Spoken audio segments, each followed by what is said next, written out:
അത് താനല്ലയോ ഇത് എന്ന് വർണ്ണത്തിൽ ആശങ്ക എന്നൊക്കെ കേട്ടിട്ടില്ലേ?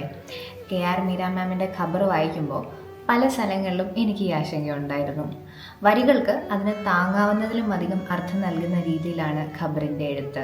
ജില്ലാ ജഡ്ജിയായ ഭാവനയുടെ ജീവിതത്തിലൂടെ സഞ്ചരിക്കുന്ന ഖബർ വളരെ ക്ലെവർ ആൻഡ് സിംബോളിക് ആയിട്ടുള്ള റൈറ്റിംഗ് സ്റ്റൈലിലൂടെ കറണ്ട് ഇന്ത്യൻ പൊളിറ്റിക്കൽ സിറ്റുവേഷൻസും ഹിന്ദു മുസ്ലിം ഹിസ്റ്ററിയും ആൺപെൺ സ്നേഹങ്ങളുടെ വ്യത്യാസവും എല്ലാം നമ്മളിലേക്ക് എത്തിക്കുന്നു. കഥ നടക്കുന്നത് കേരളത്തിലാണെങ്കിലും ഒരു ഇല്യൂഷണറി ലാൻഡ്സ്കേപ്പിലൂടെയാണ് പല സമയത്തും സഞ്ചരിക്കുന്നതെന്ന് വായനക്കാരന് തോന്നാം. ഇപ്പോൾ നടക്കുന്നത് റിയാലിറ്റിയാണോ ഇമാജിനേഷനാണോ എന്നും സംശയം തോന്നാം. ഖയാലുദ്ദീൻ തങ്ങൾ ഭാവനയെ കാണാൻ നവംബർ 9 എന്ന തീയതി തിരഞ്ഞെടുക്കുന്നതിനും അന്ന് അയാൾ വരാതിരിക്കുന്നതിൻ്റെ കാരണവും എല്ലാം വായനയ്ക്ക് ശേഷമുള്ള റിസർച്ചിൽ കൂടെയാണ് ഞാൻ മനസ്സിലാക്കിയത്. പറഞ്ഞു വരുന്നത്, വായന കഴിഞ്ഞാലും ഖബർ മനസ്സിൽ നിന്ന് പോകാൻ സമയമെടുക്കുമെന്നാണ്.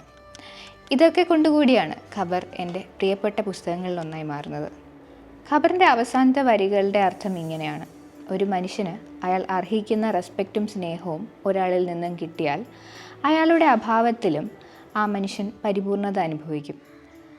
ഖബറിനെക്കുറിച്ച് മറന്നാലും ഞാൻ ഈ വരികൾ മറക്കുമെന്ന് തോന്നുന്നില്ല.